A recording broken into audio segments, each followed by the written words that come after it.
Ladies and gentlemen, we are now on the fifth episode of the No ID podcast.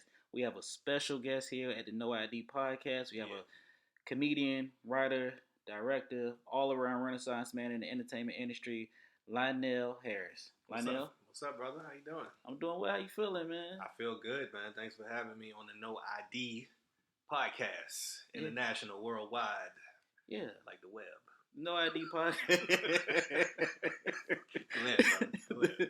The No ID podcast is about normal people doing extraordinary things. I got an extraordinary man right here in front of me right now. I appreciate that, brother. You know, But I was about to sing ordinary people. I ain't gonna do that to your listeners. Go ahead, bro. don't I'm not gonna do it. Oh yeah, don't do it. So, Lionel, Yes. you are a comedian and a director, right? Yeah. So, what was the reason for you jumping into that field? What was your reason? It's a couple of things, brother. Let me get to it. Directing, I got into in college. I didn't really have a dream when I went to school. What I wanted to do, I wanted to be a musician actually first, and I didn't have the courage to major in music. Straight up, I just didn't have the courage to do it. I was like, I didn't know how I'm gonna get paid doing this. You trying to be a rapper? Nah, I mean, I was trying to. I was a short moment, like everybody. You know what I'm saying? Okay. They think they had bars, and I do have bars. Don't get it twisted. Okay. I got them. All right, but there's no future in that for me. You know, we gotta wait and see what Jay-Z do. He at 50, but you know what I'm saying, no real future in that. But I was in college and I thought, you know what? It might be cool to do commercials, produce commercials, direct commercials, something like that. And I just started getting into filmmaking and I liked it. And I just kept going. I always been a film buff. Yeah. Always been into films, always, you know, even like my faith, believe it or not, in my core, my faith, bro. I actually gave my life to God because I saw a movie, not because I heard a preacher. Movies have been a big influence in my life, bro. I know you don't hear that often, right? You got a confused look on your face. Well, a movie that actually got me into comedy. I know a lot of people. Well, it wasn't really a movie. Right. It was Bad Boys, a comedy with P Diddy on HBO. Okay, that shows our age difference. But go ahead. I'll be 31 at the end of this month. I don't know how you is, but I'll be 31 at the end of this month. And that was the comedy thing. Like, a lot of people will say, oh, you know, Kings of Comedy, which is great. That was an excellent movie. Right. But it was Bad Boys of Comedy. These was comedies that I never saw before in my life. See, I was taking you the scenic route. I ain't even get to the comedy yet. Okay. I ain't even get to the comedy yet. But, see, as far as being funny, I always been funny, but I never thought about being a comedian. Mm-hmm. People used to say it to me all the time, but it's just like anybody saying, "Oh, you should be an astronaut or something." It's like, all right, whatever, cause you know, I always been funny. But even when I started making movies, I started making funny movies, and then I entered this thing called the 48-hour Film Festival. I don't know if you ever heard of that. At the Narrow Theater? It's nationwide, bro. They do it around. Well, they do it around the world. Actually, it's worldwide. It's an international competition. But they had a team in Hampton Roads. And in 2009, I entered it and did this funny film. Won all these awards for directing. Got audience favorite. People was laughing nonstop in this joint. And here I am writing for other people. You know what I'm saying? And then after doing that for some time, I was like, yo, I really want to step out and see if I can do it myself. But it took a long time to get some courage. Because I haven't been doing stand-up that long. I've been filmmaking a while, but stand-up. So how long you been in filmmaking? Since college. If you want to start with that film festival that I'm talking about, then that would be 2009. So it'd be 10 years. 10 years? Yeah, man. That's what's up. I actually made a feature-length documentary. I've done shorts, film festival stuff, television pilots. I've done a lot of stuff, bro. I don't talk about it a lot because it sounds extra. Mm-hmm. You know what I'm saying? It's like walking up to somebody and telling you seen Coming to America, right? Right. Do you remember the scene in Coming to America when they went on a date? They went to the club and all the different girls had the montage. And the girl, one lady was like, "I worship Satan," and then they had all the people. Yeah. But then they had the one girl was like, "I want to star in my own movies, and I want to direct my own movies, and I want to produce my own movies." Like, she kept going on and on. Yeah. That's what I feel like you sound like when you do a lot of stuff. And I don't like sounding like that to people. I do a lot of stuff and I've done a lot of stuff, but I don't know. I'm at a point now where I sincerely don't even want to toot my own horn like that anymore because it's just, I don't know, talking. But yeah, I've done a lot of stuff, bro. So, what was your inspiration behind the filmmaking and everything? Bro, I believe there's power in what you see. I do. I believe there's power in what you see and what you hear. I believe you replicate that. A lot of people don't think that deeply about it, but I do. And I feel like really smart people know to influence the world through entertainment. So art imitates life.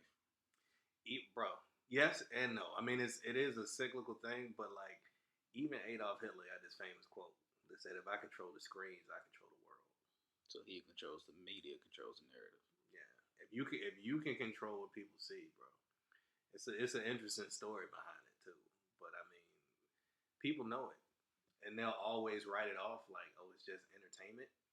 But people that work in like advertising field and stuff like media, they get these stats. They know what they're doing, bro. They know if they put something in front of your eyes, it's going to affect you.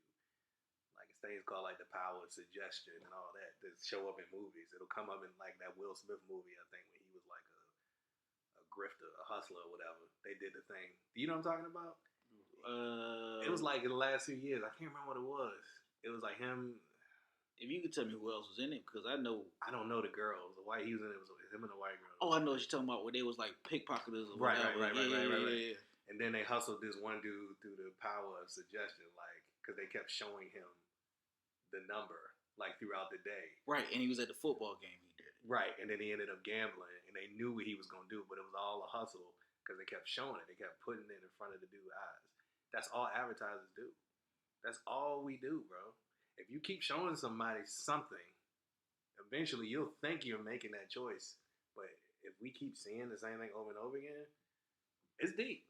I know you expect the podcast to get this deep, especially with a comedian. But trust me. But you got a lot of slashes behind your names. You're just not a comedian. No, I'm not just a comedian. But even saying just a comedian, I believe that being a comedian makes you a lot of things. I think comedians are preachers. I think comedians are sociologists.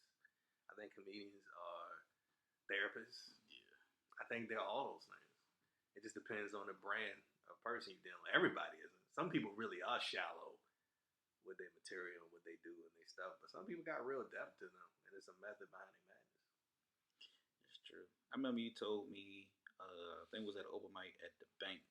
He was like, man, you know, I started the comedy, I did the film, and he was like, comedy just opened up so many doors around, opened up a lot of doors. And I'll be honest, y'all was like, what are you talking about? So 2 months later, I ended up in the film festival, at the Pro Days Film Festival. And then I ended up writing a script as well, too, for a cartoon series, which I'm hoping NBC, somebody will pick it up. Congratulations, brother. Thank you. I play this game with my kids, with my daughter, because she's a little older. Every time we're in a movie, I'm like, you know what they used to be? Comedian. You know what they used to be? Comedian. No matter what we watch, TV, show, cartoon, animated film, whatever. I'm like, yeah, that person was a comedian. You can go from comedian to pretty much anything now. And that includes Congress. We just seen comedians in the Congress. You can start as a comedian and end up anywhere. Like those community college commercials. Mm-hmm. Like start here and end up anywhere. Like for real. Comedy is a launching pad for a lot of people.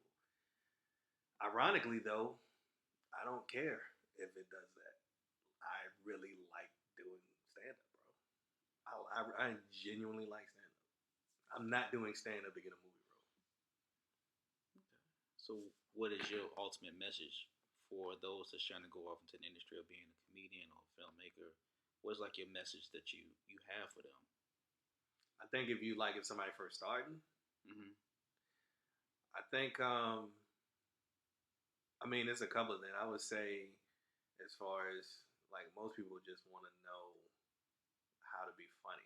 Like, people, like, when they're looking for advice, they'll approach who they consider to be funny right now or somebody that's more experienced. Like, give me some advice on what to do. I say if you're trying to be a comedian, something within you or somebody has affirmed to you that you're funny, like whether it be your family or friends, like somebody's told you you're funny. You believe in your heart you're funny. Otherwise, you wouldn't take that leap. Correct. So when you're doing comedy, you're not trying to be funny. you're trying to be yourself. So when you go on stage, you go on stage to get comfortable so you can be you.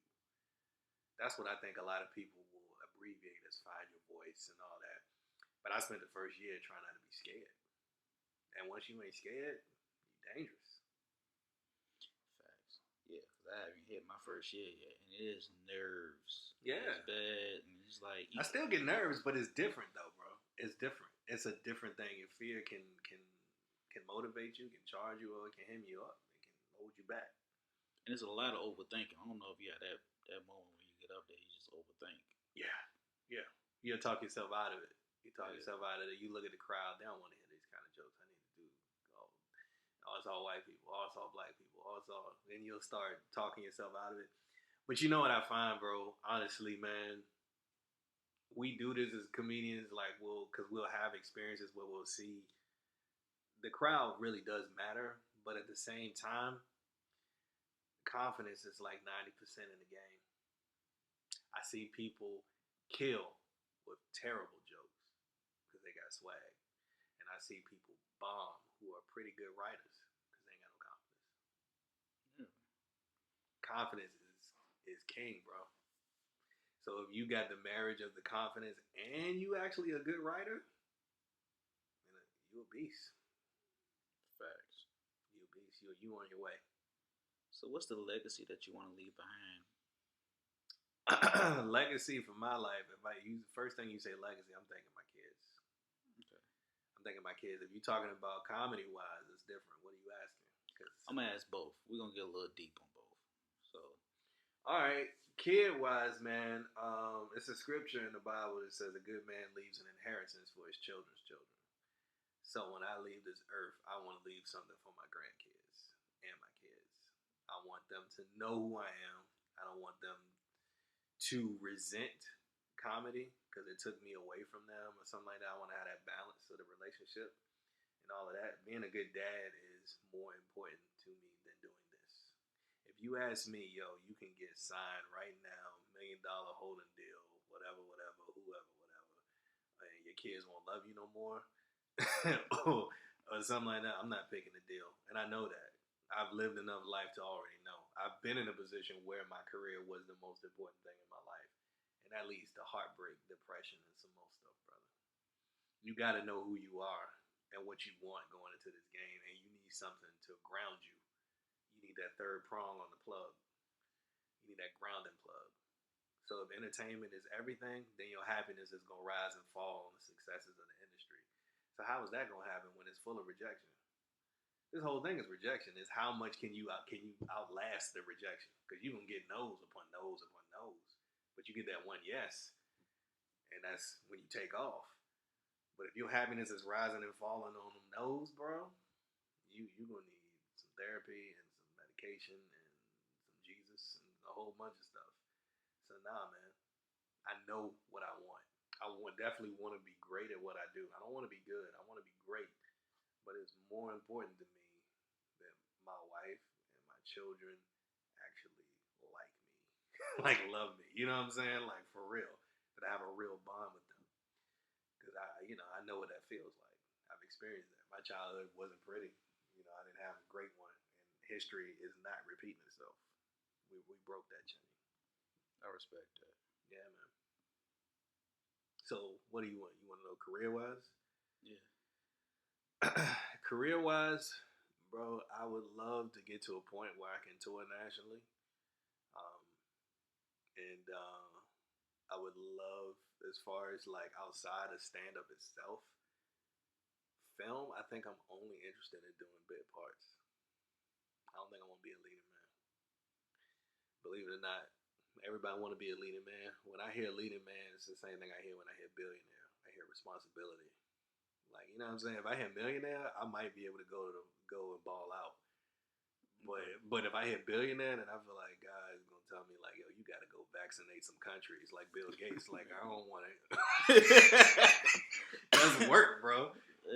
That's work. So it's like carrying a film, being responsible for being like the main character, being the star. That's work. That's work. But if I'm a character actor, a bit actor, I come in, I have fun. I steal a scene and I go home. You know what I'm saying? Like I'm in and I'm out. It just seems like maybe it'll change if I got into it, but right now, that seems like more fun. I want the fun without the responsibility. That's true. Cause I don't think I could vaccinate no country for. You can, man. I mean, once you get to that point, it's gonna be. It ain't like you just skip to that step. And the way life is designed is always that pre-stage. Like you don't just go straight to having a baby. It's pregnancy first. I like that metaphor. I'm about to bat that one off of you. Yeah. It's just a process that you can cash at me. It's at LionelHarris.com. See how I'm plugging right there? That really is my name on Cash App, and people just like my voice. The sultry baritone that is me. Anyway. But yeah. That's your Cash App? That's my Cash App for real. Yeah, I don't do Cash App. Good, because I accept payments on LionelHarris.com directly. I hope PayPal. I hope that you have a flex pay, because the way that everything is set up right now, nah. So what are you saying? You want to do it in installments, my brother? You want me to be rent-a-center for this day? Pretty much. No, pretty man. much. No, man. You can't rent these jewels, bro. Oh no, I'm not renting, but I'm gonna play these jewels back. Yeah. Because right now I am on that verge of independence, and it's real. It is very real. Yeah. It is very real, but it's fun. But I'm learning so much. So, I know as far as independence, you have something coming up. Yes. Next month. You want to go ahead and tell the people about it? I do. I got what is called the Joker Day Live Comedy Series. Now, why is it called Joker Day? Is that just the corny name I came up with for the show? It is not. About 2 years ago, I did something called the Joker Day Comedy Challenge, where I wrote and performed a new joke every weekday for an entire year. Put it on Instagram and YouTube.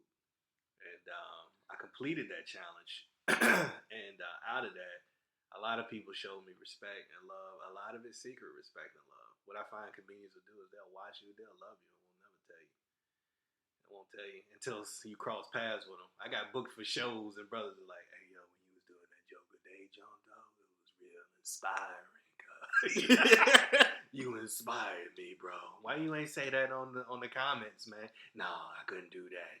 That's not what we do. But you keep doing that, brother." I'm like, all right, well, thank you. I appreciate the gig. But yeah, Joker Day Live is coming out of that, where I'm going to be doing a monthly comedy series, first Fridays, every month at the Hyatt Place in Greenbrier. That's Chesapeake, VA 23320. You can buy tickets right now, again, at LionelHarris.com. That's where I'm at, B.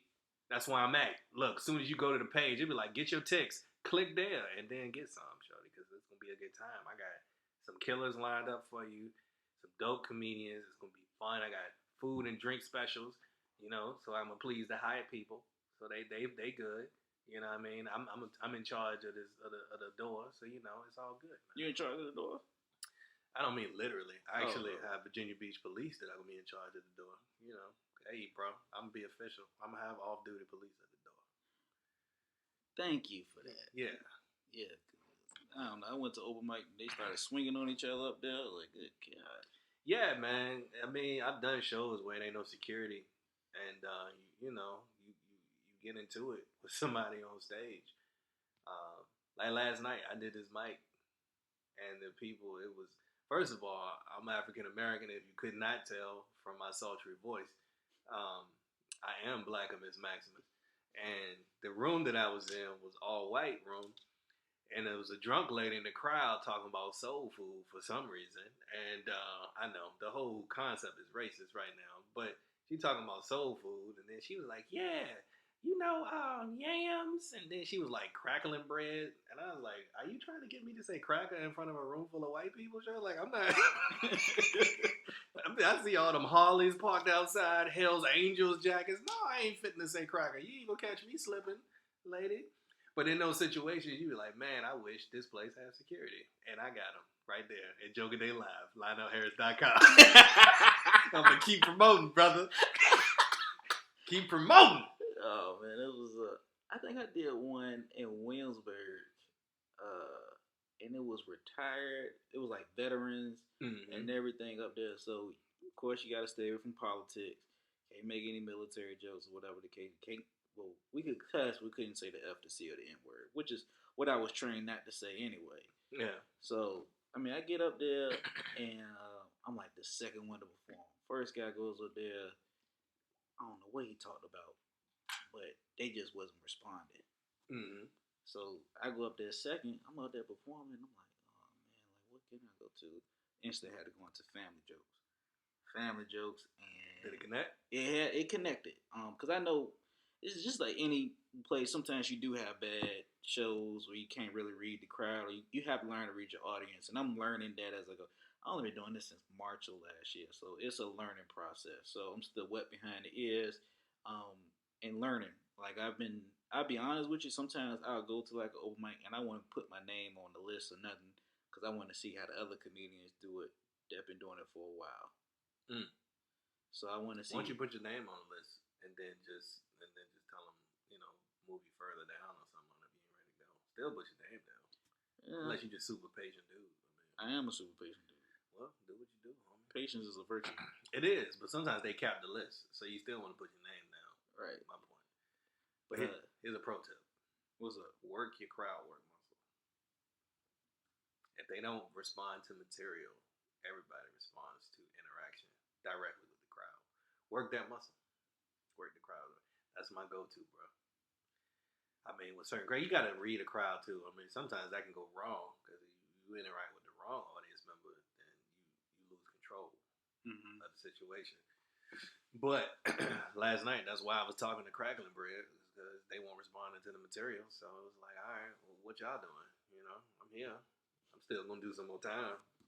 I'm not getting off the stage just because y'all a bike gang. You know what I'm saying?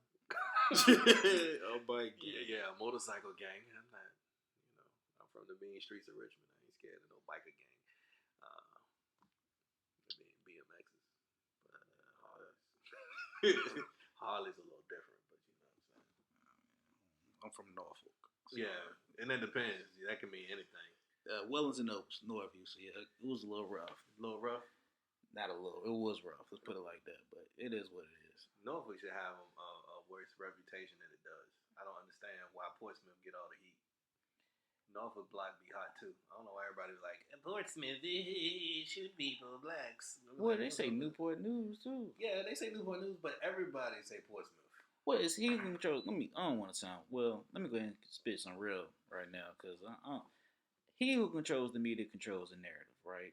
So, about a couple of years, true story. I was trying to buy a house. I know I'm getting off topic. I was trying to buy a house out Virginia Beach, and I was looking around, and one thing you got to do when you're trying to buy a house anywhere is you want to look for your registered sex offender list. I looked up the crime watch list and everything, and I was going from Virginia Beach. I went to some parts of Chesapeake, and I went to some parts of Norfolk. You ain't got kids. What you looking for? Well, just in case I was to have kids, and at the time I just was. Just move.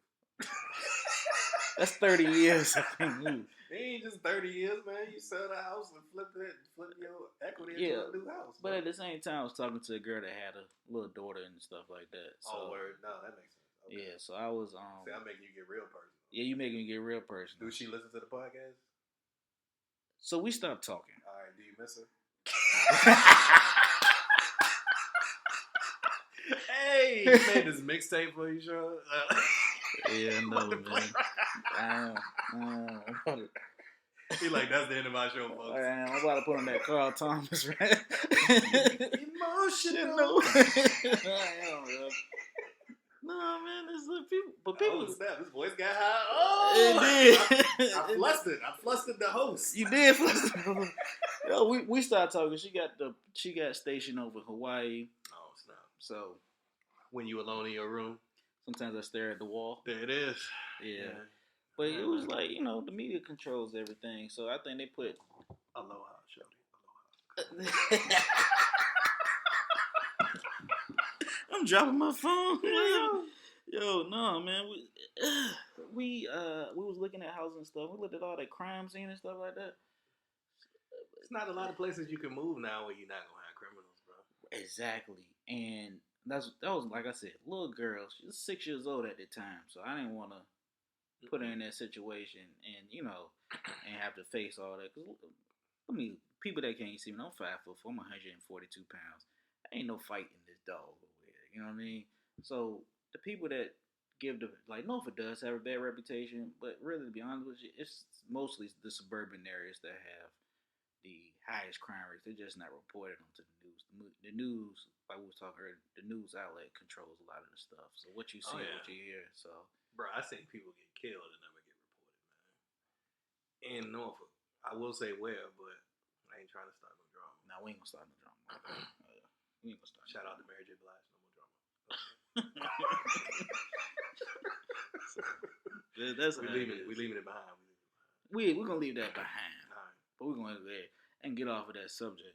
So you got your show coming up. Yeah. February 7th at the Hyatt Place. Hyatt Place. In Greenbrier. Chesapeake, Virginia. 233-20. Yeah. Early bird special. If you go to your website, which is LionelHarris.com, shout it. Just .com. You don't put shout it after the .com. Okay. LionelHarris.com. Early bird tickets are $12. At the door is $15. Okay. Yeah. He has a killer roster. He ain't revealed the roster on social media yet, so not yet. I've been holding the cards close to reveal on. Probably gonna be like next week. So I wanted to go on like these morning shows, and I am going. I'm be promoting some of the morning shows in the area. I won't say what yet, but I get on some of the local television to promote. I'll be revealing the list by then. Don't you got something coming? Don't you on Sunday Funnies too? Yeah, this Sunday I'm at Kazi's Comedy Club at Newport News, which we just talked about. Black is Hot, Newport News. I'm at Kazi's Comedy Club at a show called Sunday Funnies. There's going to be improv and stand-up. There's going to be some improv groups from the Push Theater. They're going to be performing, and we'll be doing like some stand-up in between their sets. So it'll be 3 comedians on that. I believe it's Martin Phillips would be the other comedian. And also Hatton Jordan, I think is the other guy. And it'll be me, LionelHarris.com. Shouting. Joke a Day comedy show every first Friday, starting on the 7th of February. Yeah. Early bird tickets, $12. Right. If you get there at the door, you get the day of the show, $15. That's right. We got also full menu and drink specials. See, you ain't gotta eat before you come. Doors open at 6:30. You come eat at the Hyatt. They got nice food up in there, nice specials. I got special prices for my guests too, man. Really? Oh yeah. Who catered? The hotel. Oh, the hotel. The hotels. They got full kitchen. I'm about to say, I got some ramen noodles in the drawer. You can't BYO nothing, bro. Just yourself. Bring your own self. That's it. I'm definitely pulling up to support me. Appreciate it. And if you come, you heard it on this podcast or whatever the reason is, you come to support. Please take care of the people, the bartenders, whoever you come, because we want to keep this going. I'm on the ground floor of the nightlife in Greenbrier. It's gonna be a new nightlife, man. They building a downtown over there. They doing what they did in Virginia Beach with the with Pembroke area and everything. They're doing the same thing now in Chesapeake on Volvo. You noticed it? Yeah, I did. Yeah, so I was just over there. Right, so I'm right over there in that section. So I'm on the ground floor of all that. So when you think of Greenbrier, you think of Lionel. Show is on February 7th. Yeah. Chesapeake Live. That's what they call me. So we're gonna do this right here. We like to do this segment on the No ID podcast. I want Lionel to name his top 5 comedians in those particular order, dead or alive. Dead or alive. I can't do it. I can't do it. I'm going to tell you why, bro. Because comedy, man, this is the thing that we don't be giving credit to. See, you got favorites based on where you at in your life at certain time periods, bro. Okay. You know what I'm saying? I will always put Murphy on my list, Eddie Murphy, just because he was the first dude to really inspire me. I know everybody says it, but I was there. I was watching Coming to America, Nutty Professor. Nah, not even Nutty Professor. I'm talking about when I was like a little kid. I saw Coming to America when I was like 5. I was way too young to watch that movie. You know what I'm saying? But it was the funniest thing I'd ever seen in my life. I don't know why her saying your royal penis is clean, Your Highness, was funny to me. I mean, I didn't know, but I was 5. I was like, it's just hilarious, you know. But then I saw Raw and Delirious and all that, and I was like, yo, I want to be as funny as this guy is to me right now. Like he was the first. And he's the only one that I'll put on the list, even though I probably don't even really go back and watch Raw or something like that. Like now, I'm not really in that headspace, but he's always gonna get that respect. Plus, the brother broke. I mean, he was on like Saturday Night Live at 18, stuff like that. Man, that dude was just a beast. And the Saturday Night Live that just passed when he was hosting it, like that was. Saturday nights I usually go out. I said I ain't going out. Yeah, because I wanted to watch it because it was genius. I gave him that respect, man. I definitely gave him that respect. So it's like, then that was the time, and then if I went a little later, I really liked early Chris Rock. I haven't listened to the new stuff, like the newer stuff from no. I watched the one when he talked about the divorce because that was just so different for him to do. What do you call it? Tamarine. Right. I did watch that one, and I really liked it. Even though I didn't think it was one of his funniest specials, I was just impressed that he was that vulnerable because Chris Rock don't really be vulnerable on stage. He always comes from a position of power when he does stand up. So I like the early Chris Rock, Bigger and Blacker. You know what I'm saying? Like No Sex in the Champagne Room, Chris Rock. You know? CB4. Yeah, but I mean, I don't even think I saw CB4. I think I saw everything else. Like Head of State will still make me laugh. Like movies like that. When he ran for president, bro. He was the first black president. Mays Gilliam. Bro, it'd be them jokes in that joint. Like, you could get shot while you getting shot. I was like, dang. That joke still make me laugh, yo. So he's always gonna be on my list, like I said. Even though, like I said, I haven't listened to the latest stuff as much. I used to watch everybody when I was coming up. Like, I used to binge Comic View before binging was a thing. And everybody that came through, like when I was growing up, that's famous now, that was like just getting a start. Said was just getting a start. D.L. Hughley was getting a start. All the Kings of Comedy was like on Comic View and everything when I was like in middle school. And I used to watch all that all the time.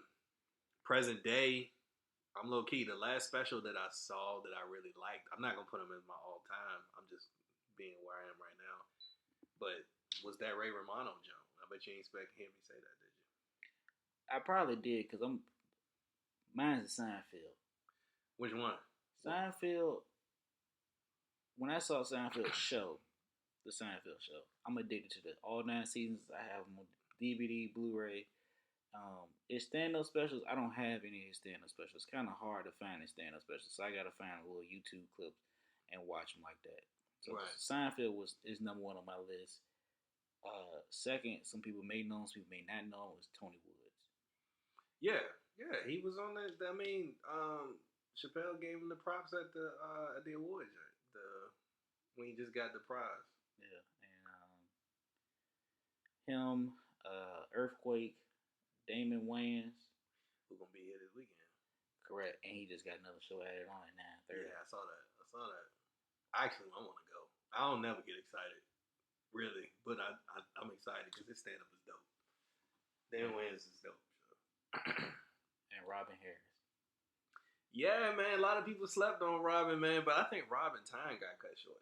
It really did. He was a beast, man. He was a beast. I like Robin Harris, too. I do.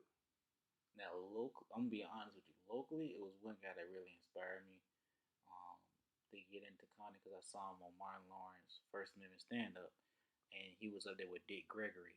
Was Angus Black? Angus, yeah. Angus, because he worked at the radio station when my sister was working there as an intern, and she was telling me he's a comedian. I was like, okay, you know, there's a lot of people that come out of Virginia. Shout out to Angus. Angus had a high man. He one of the few people that got me up in the Funny Bone, man. He let me host for him for some shows, and he he had a beast hour. And last time I saw him at the Funny Bone a couple of weeks ago. He told me he had a whole new hour. And that wasn't even that long ago. So he out there working. I think he featuring for Corey Holcomb. Yeah. Out there. So yeah, man. There's some beast out there, man. I like this is random. I like comedians when I can't predict a joke. If you really want to make me laugh, I can't see where you're going. You gotta have a good like, you know what I'm saying, fake stuff. You gotta fake me out or something. And the last person to do that was this dude named Nate Bargatze. Correct. His first special though, the one he just did, the Tennessee Kid, is not the one I'm talking about. He did that half hour on the joint called The Comedians on Netflix that had like him and Deion Cole on that joint. Man, his set on that joint was so funny to me, man. When he talked about visiting that museum in North Carolina with the snakes and like, I don't know. Did you watch his set on? I didn't watch it. It's on my downloaded on my Netflix though. Watch that joint, bro. I'm telling you, that joint is hilarious. Like, I don't know where them jokes come. Like, when you watch them, you don't know what his punchline is gonna be. That's always gonna get me. It's always gonna be people like that. So I love that half hour joint that he did. But like, yeah, I can't do all time, bro. Like, it's too hard for me. I like different people for different reasons. Oh man, another that people sleep on, Ali Sadiq. Yeah, he come through the Richmond Funny Bone more than he come through Virginia Beach, though. I think. I wish he would come to like Virginia, but I might make a trip up to the Richmond Funny Bone. I heard his new album, The Prison Manual, and it kind of reminded me of like a mixture of like Richard Pryor, Paul Mooney type. Paul Mooney can go up there and everybody want to be a nigga, but everybody want to be a nigga. He'll go up there and say some shit like that. But yeah, like I like Ali Sadiq, and I'm now working with Marlon Hargrave at the venue on 35th Street. Shout out to him. I've been going to see him for the past couple of months. He can give me a lot of insight. Actually, he's moving to Atlanta February 3rd. He leaving the area. It is a networking event on the 22nd, I believe. So I'm gonna go there from 5 to 9, and then for all y'all that don't know, February 4th, I got my good 5 minutes put together of material. I've been going over it. I will be entering my name into the Clash of the Comics. Uh-oh. You gonna do it? Yeah. That's your first class? This is my first clash. That's what's up, man. This is my first clash. I look at it more as a networking type thing, where I can actually meet people behind the scenes. So win, lose, draw, whatever the situation it is.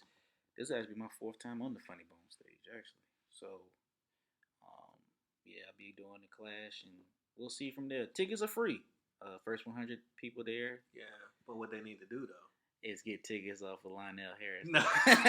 No, for your joy, they need to tell the people that they're there for you, bro, so you get the credit, so you can get on stage. Correct. So my e-ticket is on my social media. I'm promoting for you, man. Come on, man. Get on your Grizzly, man. I'm getting on my Grizzly, man. But Rome Davis Comedy. That's on all social media platforms. Follow me or follow back. I have my No ID podcast, Instagram at no_I.D podcast as well too.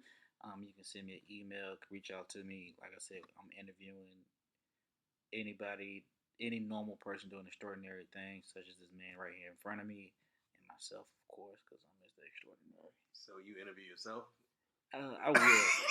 Is that what you saying right now, brother? Linguistically, did you hear yourself on that one, brother? I did. Yeah. That's going to be my next episode. I interview myself. What? What are we talking about? I'm going to interview myself. What happened? So, anything else you want to leave off? No, man. I mean, thanks for having me on the podcast. Everybody that's listening, I appreciate you listening. Please check out my stuff. I said LionelHarris.com as many times as I could possibly say LionelHarris.com. So I don't want to say LionelHarris.com anymore.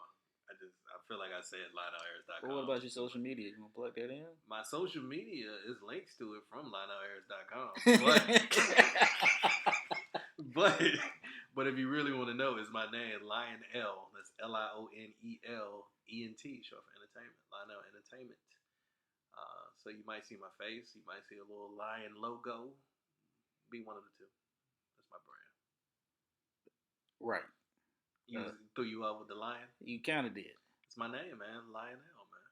I respect it, though. Yeah, it's lion. Because you, think I met you back over the summertime, and I think, you gave me a little insight here and there, so I appreciate it. So it's been working out.